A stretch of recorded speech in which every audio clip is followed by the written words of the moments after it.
Hello everyone, how are you guys doing? So I'm back after a small break, and in this particular presentation I will like to discuss the expression of interest draws that happened in the last couple of weeks and an analysis of those numbers. Okay, so let's go into the details. Let's go into the expression of interest data, and you would see that this particular table was updated on 21st of November.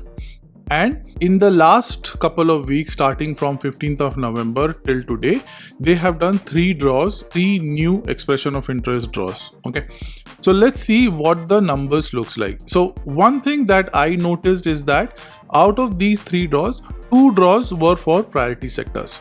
Okay, so the draw on 21st of November and 15th of November, both are priority sector draw. This is rather interesting because if you look at the priority sector inventory, there is no available slots for priority sector.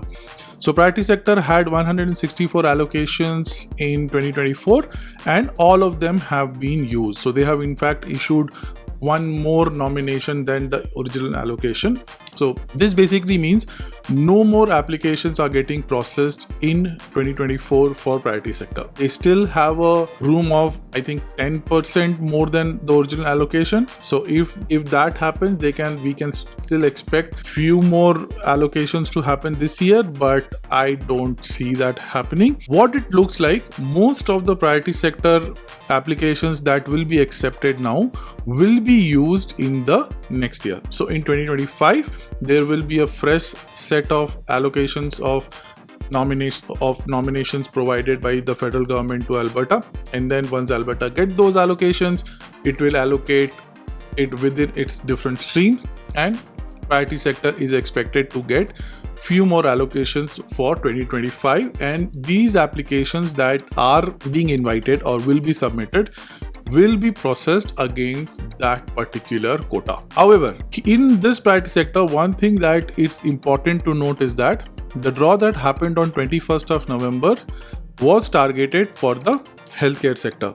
So if you are working in a healthcare sector, or if your employer is from a healthcare sector and your occupation is not the one covered in the dedicated healthcare pathway, okay, so you might work with an employer who is working in Alberta's healthcare sector, and your occupation, the primary NOC in your application is not from dedicated healthcare pathway, you stood a chance to get those invitations. In fact, the invitations that was issued was for those people.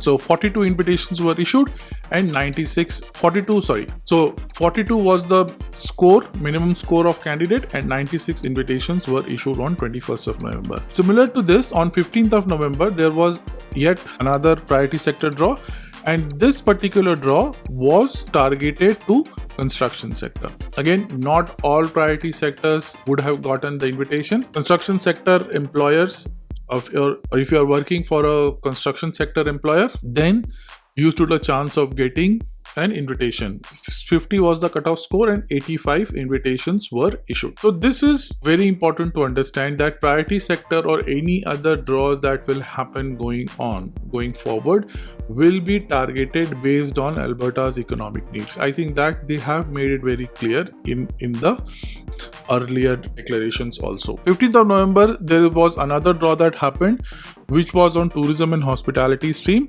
412 applications were invited and 66 was the cutoff score.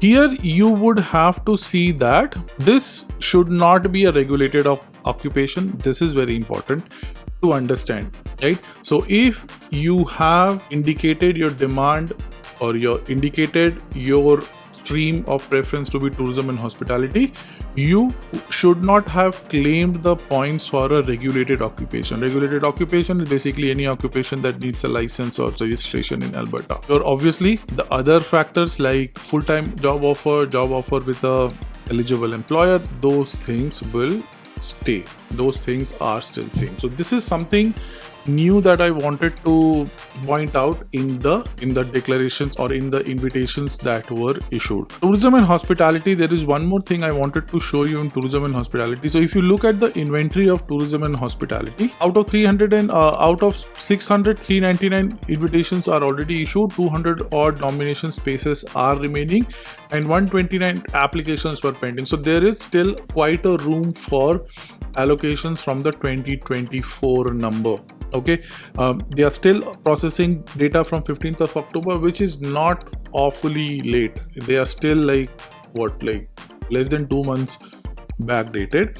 So it's quite possible that the applications that are invited this time, this 400 applications that are invited this time, some of them would be used to fulfill the 2024 numbers. It's quite possible that, and this is what I also pointed out in my earlier videos, where I find that tourism and hospitality stream and the dedicated healthcare pathway streams are the streams which will take priority in the coming weeks and months, because of the simple fact that they have quite a number of slots remaining. Like for example, dedicated healthcare still has 199 slots remaining just in the express entry system.